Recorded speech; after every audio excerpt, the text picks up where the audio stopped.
ఈ నవరాత్రుల్లో శ్రీ మహాలక్ష్మి అష్టకం చదువుకుందాం. నమస్తేస్తు మహామాయే శ్రీపీఠే సురపూజితే శంఖచక్ర గదాహస్తే మహాలక్ష్మీ నమోస్తుతే.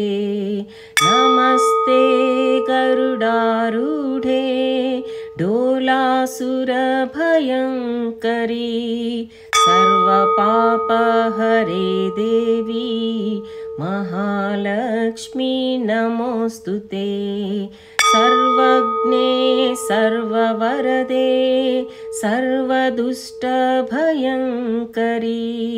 సర్వదుఃఖహరే దేవి మహాలక్ష్మీ నమోస్తుతే. సిద్ధిబుద్ధిప్రదే దేవి భుక్తిముక్తిప్రదాయిని మంత్రమూర్తే సదా దేవి మహాలక్ష్మీ నమోస్తుతే. ఆద్యంతరహితే దేవి ఆదిశక్తి మహేశ్వరీ యోగజ్ఞే యోగ సంభూతే మహాలక్ష్మీ నమోస్తుతే. స్థూల సూక్ష్మ మహారౌద్రే మహాశక్తి మహోదరే సర్వపాపహరే దేవి మహాలక్ష్మీ నమోస్తుతే.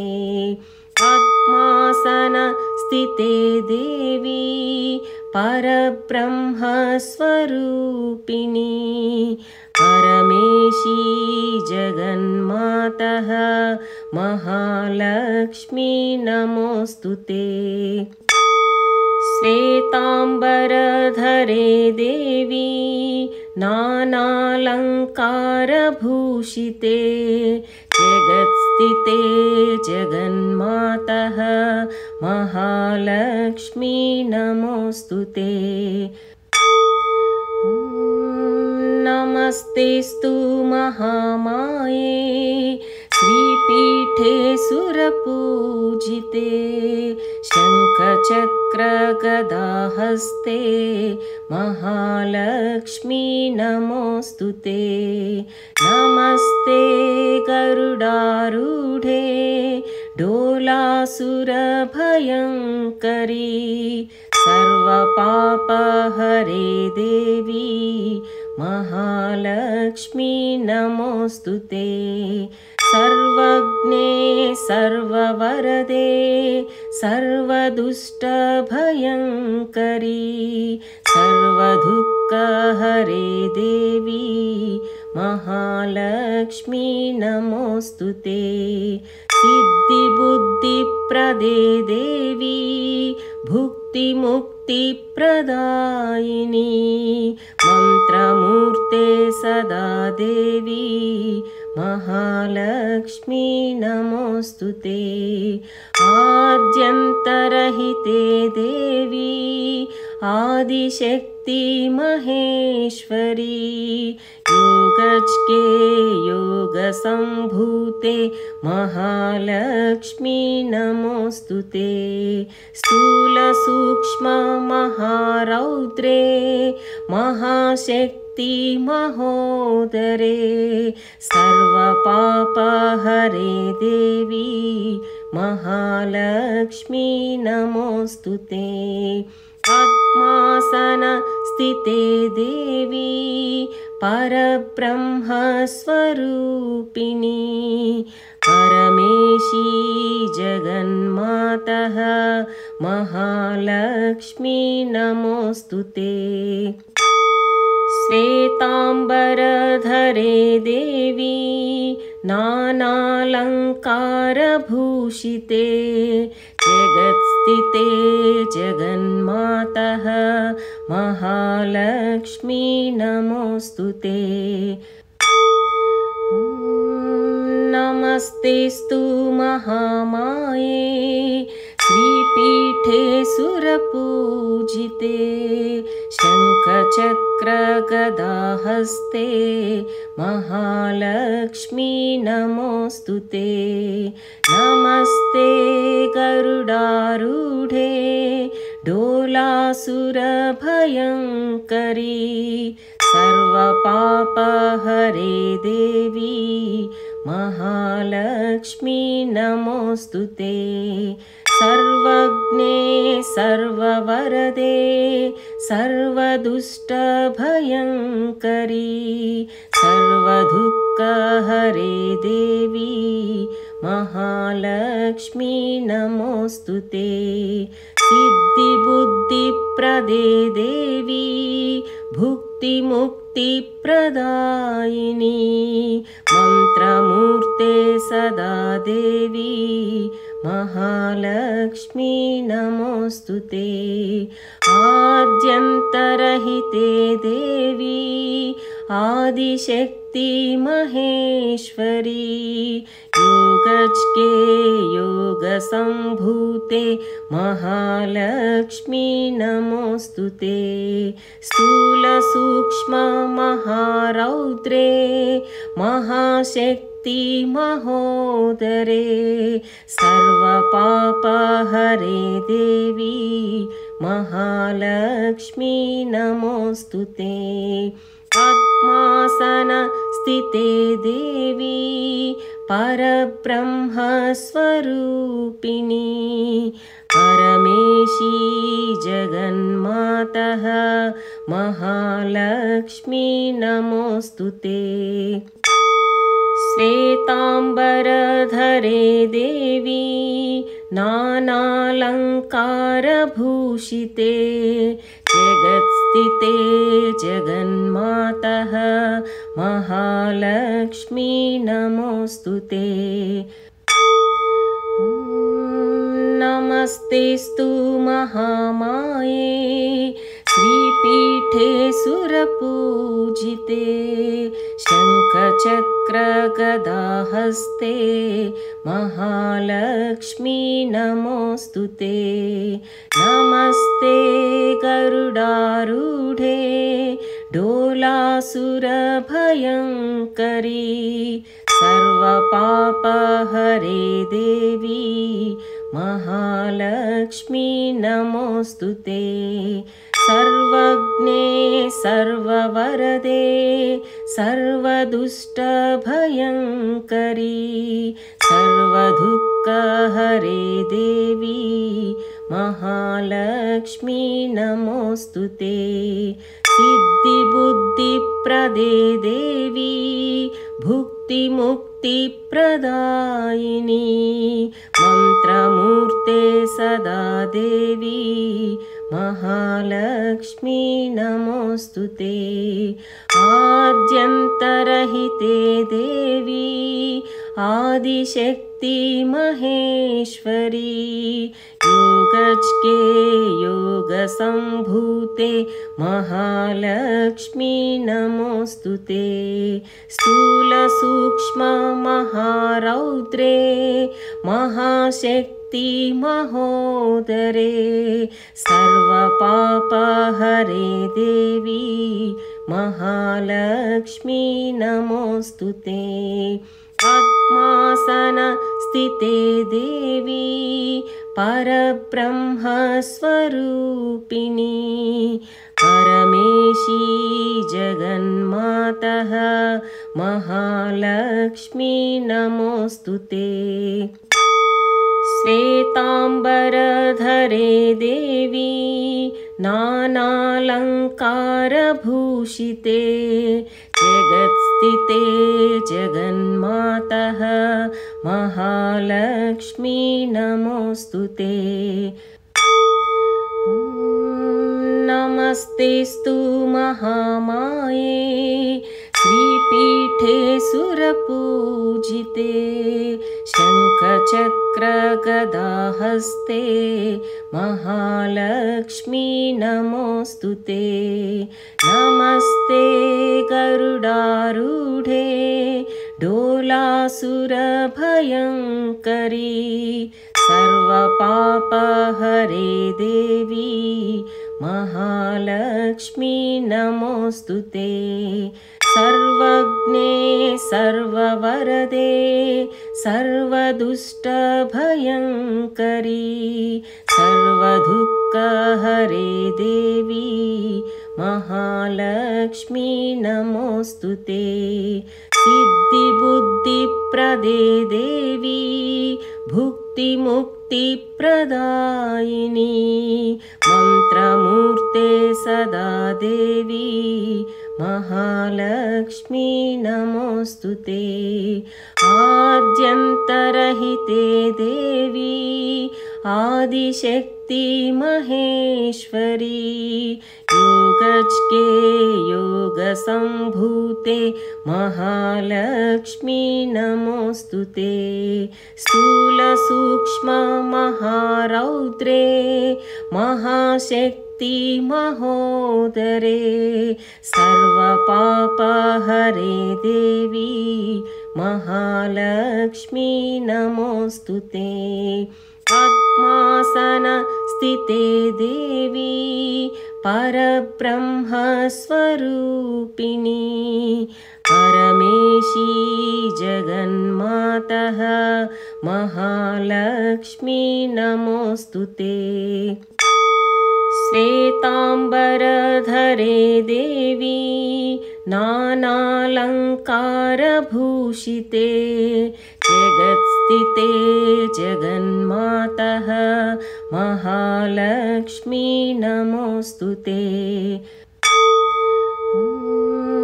नमस्तेस्तु महामाये श्रीपीठे सुरपूजिते शङ्खचक्रगदाहस्ते महालक्ष्मी नमोऽस्तुते नमस्ते गरुडारूढे डोलासुरभयङ्करी सर्वपापहरे देवी महालक्ष्मी नमोऽस्तुते सर्वज्ञे सर्ववरदे सर्वदुष्टभयङ्करी सर्वदुःखहरे देवी महालक्ष्मी नमोऽस्तुते सिद्धिबुद्धिप्रदे देवी भुक्तिमुक्तिप्रदायिनी मन्त्रमूर्ते सदा देवी महालक्ष्मी नमोऽस्तुते आद्यन्तरहिते देवी आदिशक्ति महेश्वरी योगज्ञे योगसम्भूते महालक्ष्मी नमोऽस्तुते स्थूलसूक्ष्म महारौद्रे महाशक्ति महोदरे सर्वपापहरे देवी महालक्ष्मी नमोऽस्तुते पद्मासन स्थिते देवी परब्रह्मस्वरूपिणी परमेशी जगन्मातः महालक्ष्मी नमोऽस्तुते श्वेताम्बरधरे देवी नानालङ्कारभूषिते जगत्स्थिते जगन्मातः महालक्ष्मी नमोऽस्तुते नमस्तेस्तु महामाये श्रीपीठे सुरपूजिते शङ्खचक्रगदाहस्ते महालक्ष्मी नमोऽस्तुते नमस्ते गरुडारूढे डोलासुरभयङ्करी सर्वपापहरे देवी महालक्ष्मी नमोऽस्तुते सर्वज्ञे सर्ववरदे सर्वदुष्टभयङ्करी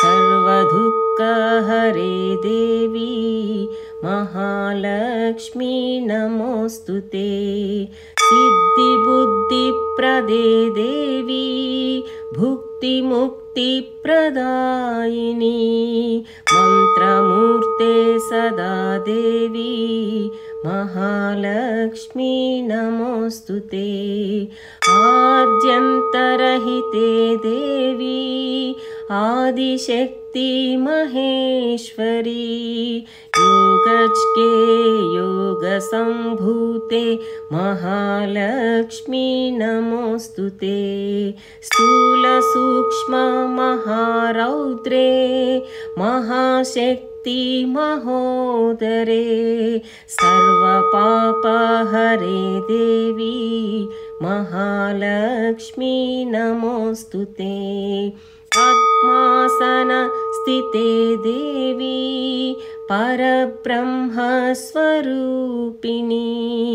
परमेशी जगन्मातः महालक्ष्मी नमोऽस्तुते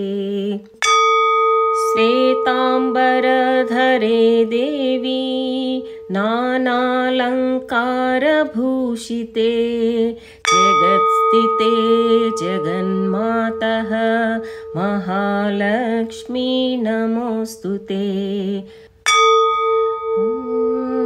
नमस्तेस्तु महामाये श्रीपीठे सुरपूजिते शङ्खचक्रगदाहस्ते महालक्ष्मी नमोऽस्तुते नमस्ते गरुडारूढे डोलासुरभयङ्करी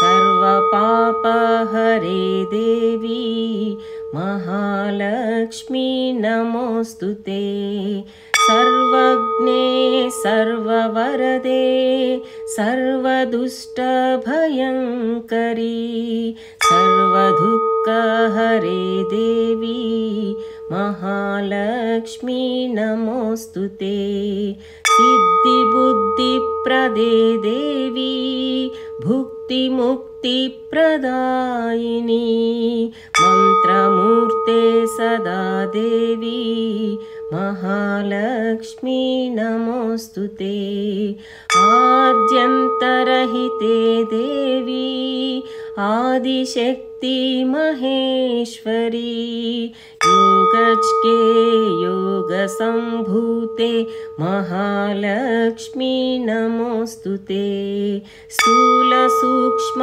महारौद्रे महाशक्ति महोदरे सर्वपापहरे देवी महालक्ष्मी नमोऽस्तुते पद्मासन स्थिते देवी परब्रह्मस्वरूपिणी परमेशी जगन्मातः महालक्ष्मी नमोऽस्तुते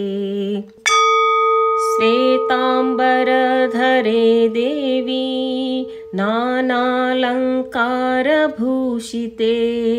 जगत्स्थिते जगन्मातः महालक्ष्मी नमोऽस्तुते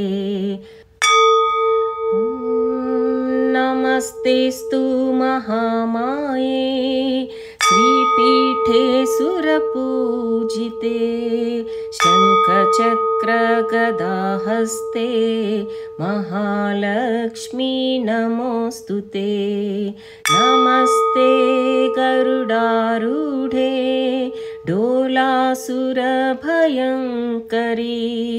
सर्वपापहरे देवी महालक्ष्मी नमोऽस्तुते सर्वज्ञे सर्ववरदे सर्वदुष्टभयङ्करी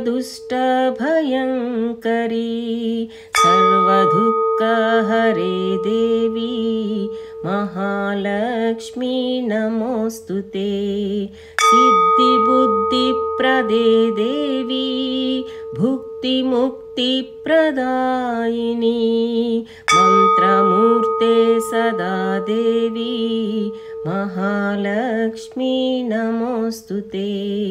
आद्यन्तरहिते देवी आदिशक्ति महेश्वरी योगज्ञे योगसम्भूते महालक्ष्मी नमोऽस्तुते। स्थूलसूक्ष्म महारौद्रे महाशक्ति महोदरे सर्वपापहरे देवी महालक्ष्मी नमोऽस्तुते। पद्मासन स्थिते देवी परब्रह्मस्वरूपिणी परमेशी जगन्मातः महालक्ष्मी नमोऽस्तुते। श्वेताम्बरधरे देवी नानालङ्कारभूषिते जगत्स्थिते जगन्मातः महालक्ष्मी नमोऽस्तुते। महालक्ष्म्यष्टकस्तोत्रं यः पठेत् भक्तिमान् नरः सर्वसिद्धिमवाप्नोति राज्यं प्राप्नोति सर्वदा। एककाले पठेन्नित्यं महापापविनाशनं द्विकालं यः पठेन्नित्यं धनधान्यसमन्वितः त्रिकालं यः पठेन्नित्यं महाशत्रुविनाशनं महालक्ष्मीर्भवेन्नित्यं प्रसन्ना वरदा शुभा।